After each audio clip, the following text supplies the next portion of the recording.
Ano mga buddy? Kamusta na kayo? Mabuti naman. Magandang araw sa'yo, Teniente. Ganun din sa'yo, Commander. Mabuti naman at nakarating kayo sa lugar na ito na maluwalhati. Commander, nais kong ipaalam sa'yo na makabubuti siguro magkaisa tayo tungo sa kapayapaan. Ayaw din namin na labanang ito. Labag din sa kalooban namin na makitang kapwa Pilipino nagpapatayan. Katulad ninyo, naghahangad din kami ng kapayapaan. Pero kayo at ang mga Kristiyano ang dahilan ng kaguluhan dito sa Mindanao. Ang Mindanao ay para sa mga Muslim, at kayo, alam niyong lahat na marami ng dayuhan ang nagtangka na sakupin ang bayang ito, pero hindi sila nagtagumpay. Ngayon, nakalulungkot na isipin, kapwa Pilipino pa nagiging kalaban namin mga Muslim. Bakit?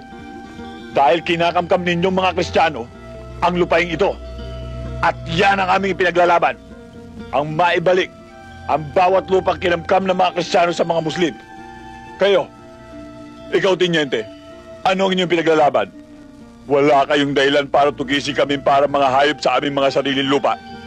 Wala kayong dahilan para patayin kami.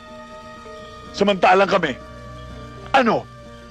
Nasa amin ang lahat ng dahilan para pagpapatayin kayo. Mga sundalo kami.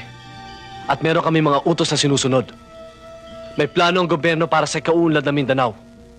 Para sa kaunlaran ng bawat Pilipino. Oo, may plano ang gobyerno. Pero hindi para sa lahat. Hindi para sa aming mga Muslim.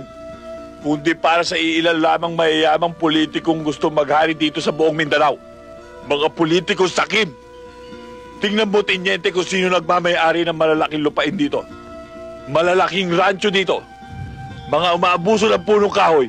Hindi ba kayo mga Kristiyano? At ang kapatagan, pinamumugaran ng mga Kristiyano. At kami mga Muslim, nasa kabundukan. Ultimong kaning isusubo na lang namin ay inaagaw pa ng gutom at hayok ng mga Kristiyanong politiko. Buddy, hindi ito personal na labanan ng mga Kristiyano at mga Muslim. Ito'y labanan ng mga prinsipyo.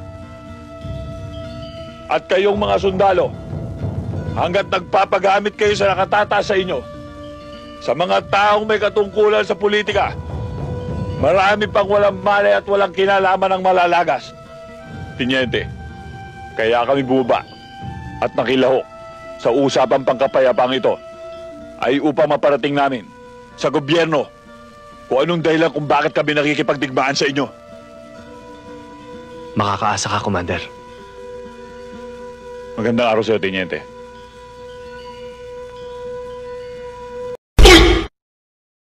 Kuya Juan!